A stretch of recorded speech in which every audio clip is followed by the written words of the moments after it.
I've been driving electric cars for a while, starting back in 2007 when I built my own out of an Eagle Talent I bought from a junkyard, and I got a little bit of local fame for doing so. At least one man has found a way to save some cash and help the environment at the same time. Here's NBC5's Kevin Coakley.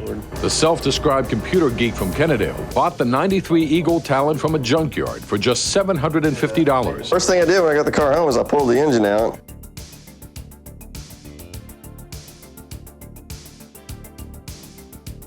I don't even look at the gas prices. Kevin Coakley, NBC5. Braggart. Of course, when 2011 came around, I bought a Nissan Leaf. Since then, I have owned many different EVs such as the Chevy Volt, the BMW i3, and now I even have a Tesla Model 3. And I get a lot of questions from people who are curious about these cars, and some of them are pretty easy to answer, such as, how fast is it? That's an easy one to answer. How far can it go on a charge? Also pretty easy to answer. How much does it cost? Also pretty easy. But then they inevitably ask, how long does it take to charge? And while that's a perfectly valid and simple question, the answer is anything but simple. And that's because there are many things that affect the speed of charging. For example, the type and power level of the charging station, the size of your battery pack, how full or depleted is the battery already, and even environmental factors like the temperature outside.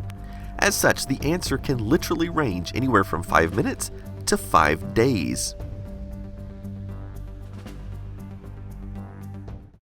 It's also important to understand that probably none of this matters if you're like most EV drivers, which means you come home, you habitually plug in your car every night regardless of how empty or full it is, and go to bed, knowing when you wake up the next morning, it'll be full. To put some perspective with that, I put a poll on a Tesla Facebook group and found that 19% of respondents said they did all of their charging at home and never used public stations at all. 63% said they did 90% of their charging at home, and so on. Another way of looking at this is that with the average of all drivers, 86% of charging occurs at home, with 14% occurring on the go. And when it comes to home charging, the speed isn't quite as important. That being said, let's examine the first point, which is the type of charging station. I think the most important thing I can start off with is the relationship between the car and the charging station. Now this applies to home stations as well as public stations. Let's take a look at the J1772 connector, which is the standard for all cars sold in North America. These two pins here deliver power. When connected to 120 volts, you have your hot wire here and your neutral over here and ground down there. Now when you're connected to 240 volts, both of these up here become hot. Now you also have the proximity detection and control pilot. So what do these do? Well, the proximity detection is what's used to detect if the car's plugged in. The connectors are also designed so that when you press the release button like this, it breaks the connection on the proximity line, which in turn causes the charging station to shut off power immediately before you have a chance to pull the connector out. This way it prevents electricity from arcing when you pull out the connector. But more importantly, I wanted to talk about this control pilot. This is used to negotiate the highest common power standard between the car and the charging station. Let me better illustrate how this works. Let's say you plug your car into a station capable of delivering 3 kilowatts of power, but your car is capable of charging at 6 kilowatts. Well, the vehicle will negotiate with the station and they will mutually agree to charge at 3 kilowatts, which would be the highest power that this station can safely deliver. But what if the reverse were true? What if the station can deliver 6 kilowatts, but your car is only rated to accept 3 kilowatts? Then you'll have the exact same situation where 3 kilowatts will be the charging speed. In order to use more power, both the station and the car will need to be rated at higher power. Of course, this still doesn't answer the question of how long it takes to charge, but don't worry, I'm getting to that. There are essentially 3 categories of chargers to know about: level 1, level 2, and DC fast chargers. Every EV comes with a home charging cable like this one. It's a de facto standard way to make sure the customer has at least some way to charge the car when they get it home from the dealership. Now, the problem with these is they're super slow, and it's not the fault of the car or the charger. Sometimes people say, that's a design flaw and they should improve that. But it's a physics problem. It's like trying to fill up a swimming pool with a garden hose. You can do it, but it's going to take a long time. Are you going to blame the pool for it taking so long? No, you're going to blame the hose. Likewise, the bottleneck here is the standard home 120 volt outlet, which is designed to deliver 12 amps continuous current maximum. If you were to try to pull more power than that, the breaker will trip, which is designed to protect the wires from melting or fires from starting. Some people do manage to get by using one of these as their primary method of charging, but those are typically going to be people that don't drive a whole lot, because realistically speaking, using one of these, you're not going to be able to recoup more than about 40 miles of range every night when you plug in. And while that may work for some people, most people are going to want something faster. Most EV drivers will get a level 2 station installed in the garage, and these will operate at 240 volts and come in setups designed for 16, 32, 48, or even 80 amps. Now remember, any station will work with any car, it's just a matter of some will charge faster than others. Obviously, higher amps means the cable has to be thicker, which means the charging station will cost more, and the cable can sometimes be a little stiffer and harder to handle. For example, this one at Hewlin Mall has ridiculously thick cables that don't like to cooperate. 32 amps is probably the most common for home and public stations. So how fast is that? Well, to put things in perspective, a level 1 station like we talked about earlier can put about 5 miles of range into your EV every hour. Even an entry-level 16 amp level 2 station will give you about 12 miles of range per hour. A 32 amp station will double that, around 25 miles per hour, and so on. Of course, these estimates are based on decently efficient cars and can certainly vary depending on the car. So how long these standards would take to charge would depend on the size of the battery in your car. A Toyota Prius Prime, for example, is a hybrid, and so it only has a small battery capable of around 25 miles of range. So it takes about 5 hours on a level 1 or 2 hours on a level 2, and it can only accept 16 amps maximum. Where a Tesla Model 3 long range has a much larger battery, good for 320 miles, so it takes a ridiculous 64 hours for a full charge on a level 1, and while considerably faster on level 2 stations, you can see it would still take several hours for a full charge. Sometimes I see people in car forums bragging about their car that it charges faster than some other car. And while it may be true, in many cases it's only charging faster because their battery is smaller, which is not necessarily something to brag about. That's why charging rate is far more important than charging time. It would be like saying, My swimming pool is better than yours because I can fill it up twice as fast. Even though the pool is half the size. However, there is another important consideration about these numbers. With a plug-in hybrid like the Prius Prime, chances are you're likely to deplete, or at least mostly deplete, the battery in the car every day because it's so small. So you'll likely experience these full charging times regularly. But a full EV with a larger battery like the Tesla, for example, you're virtually guaranteed never to come anywhere close to depleting the battery for daily usage. So these charging times are something you'll almost never see. In fact, the average person drives around 30 miles per day, which means these numbers here are more reflective of the actual amount of charging time you could expect on an average day. I also need to mention that in North America there are at least 2 different standards for level 2 charging. You have the J1772 plug, which is used by basically every EV manufacturer besides Tesla, and then of course you have Tesla, which has their own proprietary plug. Now the good news is Tesla provides an adapter so that when you need to use a public charger, you can just stick this on the end of the connector and it will instantly turn it into a Tesla compatible charging station. And believe it or not, the reverse is also true. You can buy an adapter like this, which will allow you to connect other cars to Tesla charging stations. For example, my brother has a Tesla Model X, and when I drive my Chevy Volt over to his house, I can charge at full level 2 speeds using his Tesla charging station. Now, you can also use these at public stations like hotels where Tesla charging is provided. However, these adapters do not work on superchargers, which we'll talk more about in a moment. Now, I said there were at least 2 standards, because there are other places to charge that don't necessarily fall into any category. For example, RV parks often have NEMA 1450 electrical sockets, which are 240 volt and can carry up to 50 amps. You can also use these to charge an electric vehicle at a decent speed. For example, Tesla cars actually come with a portable charger like this one, which is pretty cool because you can unplug the standard household connection and instead plug in a NEMA 1450. And bam, you immediately have a level 2 charger, assuming you have a NEMA 1450 outlet. Likewise, you can get units such as this portable Clipper Creek charger that will work with most non-Tesla vehicles the same way.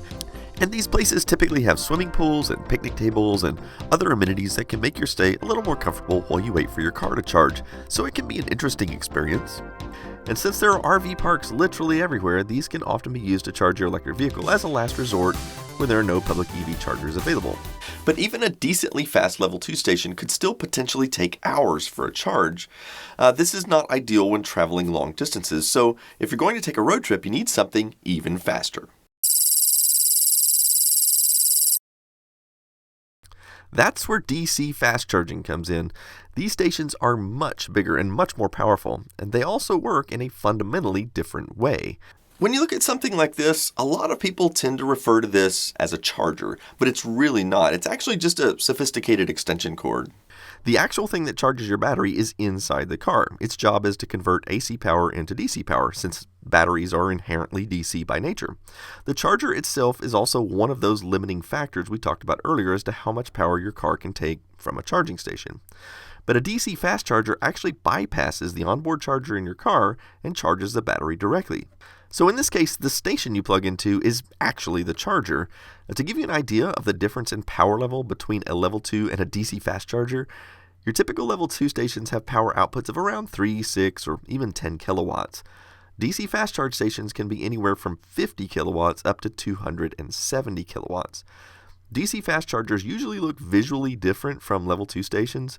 For one thing, they're usually much larger machines and will have much larger and thicker cables on them. Unfortunately, there's one big problem with DC fast charging. There are 3 different competing standards. You have what we call CCS Combo, CHAdeMO, and Tesla. And unlike the Level 2 standards, these are not easily interchangeable with an adapter. The CCS combo port is an extension of the J1772 standard. It looks very similar, but as you can see, it has 2 large extra pins at the bottom. These are what carry the heavy DC current for fast charging. If your car supports this type of fast charger, you'll see the extra 2 pins on the charging port like this. And if your charging port looks like this and doesn't have the extra 2 pins, then it doesn't support the CCS fast charging. So far, this standard has been adopted by the vast majority of manufacturers, including Ford, GM, Volkswagen, Porsche, Jaguar, etc. CHAdeMO is a Japanese standard and is an entirely different connector. Typically, a car that supports CHAdeMO will have 2 distinct charging ports, one for Level 2 and one for fast charging via CHAdeMO. Nissan uses this standard on the Leaf, but you'll also find it on cars like the Mitsubishi Outlander. And here's a fun fact, the Toyota Prius Prime in the USA only has Level 2 charging, but the Japanese version has CHAdeMO port for fast charging right next to it. Kia also used CHAdeMO on their cars, such as the Soul EV, but have since recently switched to CCS. And of course, the last standard to talk about is Tesla. Tesla's connector is unique in that the same connector works as Level 2 or DC fast charge, and visually, there's no way to tell them apart, at least from the connector. But you can identify a fast charger because they look like this, and they have a very short and thick cable, and of course, Tesla calls them superchargers.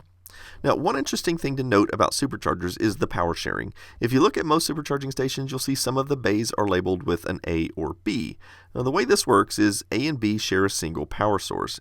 And so if 2 cars are charging next to each other like this, the charging power is cut in half for each car. As such, you'll see a pattern that at supercharging locations, people often park and charge at every other bay, at least until it fills up, where there's no other choices. So if you pulled into a location with just a single car charging, and you park right next to them, it would be considered sort of rude. However, Tesla has stated that they will be upgrading their stations over time so that every stall has its own power source, and thus in a few years, this predicament could be a thing of the past. Now, it might be tempting to think you could take an adapter like this and plug it into a Tesla supercharger and then fast charge some other brand of car. And it will technically fit, but it will not work. For one thing, the regular J1772 port doesn't support DC fast charging, so if such a thing did exist, which it doesn't, it would need to connect to the larger pins on your charging port anyway. That being said, Tesla actually does sell an adapter that will allow a Tesla to charge from a CHAdeMO station, although they are quite expensive. I also think it's important to mention that not all electric cars can even use DC fast charging. Lots of plug-in hybrids only support Level 2. Usually the line of thinking with hybrids is that you don't need fast charging since you have a gasoline engine to fall back on. And while a general rule is that hybrids don't support fast charging and all electric cars do, there are exceptions to both. For example, the Mitsubishi Outlander, which is a hybrid, as I mentioned earlier, has a CHAdeMO fast charge port. And the all-electric Fiat 500e, for example, only supports level 2. And on some cars like the Chevrolet Bolt EV, for example, fast charging is optional. So some have it and some don't. And this is particularly frustrating when shopping for a used electric car because the dealerships almost never have any idea what the difference is. And thus it's not advertised as to whether the car has this feature or not. Usually the only way to know for sure is to open the charge door and see if it has the extra port or not. So you might be thinking, wow, this sounds really complicated. How would I know where to charge my car with all of these different standards? well, that's where something like PlugShare comes in handy. They have a nice website and a phone app. Now, let me demonstrate how this works. So these are all of the public charging stations in the Dallas-Fort Worth area, where I live. But let's say I only wanted to see CHAdeMO stations. I could filter for that, and now you can see all of the CHAdeMO compatible stations in the area. Or let's say I only wanted to see Tesla superchargers. I can do that too. And while there doesn't appear to be that many of these stations, Tesla places most of their fast chargers out along the highways so that you can use them for long distance travel. So zooming out here, you can see there are quite a few. They're usually spaced about 100 miles apart. But let's say you find yourself in the middle of nowhere with a low charge and there aren't any fast chargers available. You could search for NEMA 1450 sockets, which, like I mentioned before, tend to be located at RV parks. And you can see that there are quite a few of these available as well. So these are always a last-ditch option. PlugShare is useful for more than just finding stations though. Let me show you what else you can do. I'm going to click on a particular station here, and one thing you'll notice is that users can upload photos of the stations so that people know more or less what they're looking for when they arrive. Also, a lot of locations like this one have multiple types of plugs available. So you can see that there is level 2 charging along with 2 types of fast charging here. And on top of that, it will tell you the maximum power level for each one. In this case, the level 2 station is 7.2 kilowatts and the fast charging stations are only 50 kilowatts, which is on the low side. Also, there are user-submitted comments, so people can tell you what they thought about charging here. This station gets pretty positive reviews, and this is reflected in the overall station rating number here, which is 8.2 for this one. That means it's pretty good and reliable, but let's have a look at a different station. This one has a rating of 1.3, and that's really, really bad. And no surprise, when you look at the comments, you can see that everyone's saying this station is broken, and apparently it has been for some time. So that way, if you were planning a trip, you could know not to bother with this one. And even though I said RV parks were a last-ditch option, that isn't entirely true. PlugShare actually got its name from the fact that people can add their home stations to the map. When people do this, what that means is they're inviting you to come charge at their home if you're in need of a charge for whatever reason. Maybe you can't make it to the nearest public charger, or who knows. But as you can see, this adds even a ton more places you can charge your car if it comes down to it. My home is on the map as well, and I've actually had people come to charge in my garage over the years. But going back to our how long to charge question, here's something a lot of people ask about. Let's take a look at the Jaguar I-Pace. Now, when I look at the specifications for this car, you'll notice on the charging speed, they list DC charging 0 to 80%. Now, why would they only quote it to 80%? It's not just Jaguar either. Every manufacturer quotes it like this. Well, the reason is because with all lithium batteries, charging levels start to drop as they get closer to full. And so it can take almost as long to charge the last 20% as it takes to charge the first 80%. So if you're in a hurry, you'll probably only charge to 80%. So there's a few more things I want to say about the road trip situation. Now, a few years ago, a lot of detractors used to say that, well, EVs can't really do long distance driving because there's not enough charging infrastructure. And there's a certain element of truth to that back then, but these days there is enough charging infrastructure. You can travel pretty much anywhere you want to go. I mean, granted, there are some rural areas that would probably be pretty challenging to get to, but as long as you stay along the major interstates, you can travel between any major city in North America. I mean, there's many YouTube videos you can watch out there of people doing the Cannonball Run, where they go from like New York to Los Angeles or vice versa, and all in an electric car. And it's actually not that difficult. Now, a lot of people will say, well, it takes too long because you have to stop and charge. And there's a couple of things I want to say about that. Well, first of all, you know, even if you look at an 80% charging time of 45 minutes is quoted on a lot of EVs, you're still really never going to see that because you're going to stop and your battery's not going to be completely empty. So you're usually going to charge from 30 to 80%. So you're usually looking at maybe 25, 30 minutes tops for your typical fast charge stop. And even if you drive a gas car, I mean, you're going to have to stop and go to the bathroom and eat at some point. So as long as you plan out your route so that all of your eating and bathroom stops coincide with your charging stops, then it really doesn't take all that much longer to drive a long-distance trip in an EV than it does in a gas car. And I've actually done several of these trips myself, and I haven't encountered any issues. Speaking of road trips, I'm going to be headed down to Austin in just a few weeks to the Fully Charged Live event that's taking place there. It's going to be at the Circuit of the Americas. They're going to have the whole Fully Charged crew there. You'll be able to see a prototype of the Rivian pickup truck, which that's going to be pretty cool, along with a whole bunch of other EVs. And they're going to be doing test drives there, and I'm going to be on some of the panels, and then I'll be out mingling in the crowd answering questions, since I'm going to be like an official person at this event to some extent. So I hope to see many of you there. I actually have a discount code if you plan to purchase tickets to this event. Look down in the description field and grab the discount code. You can get 15% off your entrance fee. So that's something. And like I said, hope to see some of you there. And the next video will be back to computer related stuff. So as always, thanks for watching.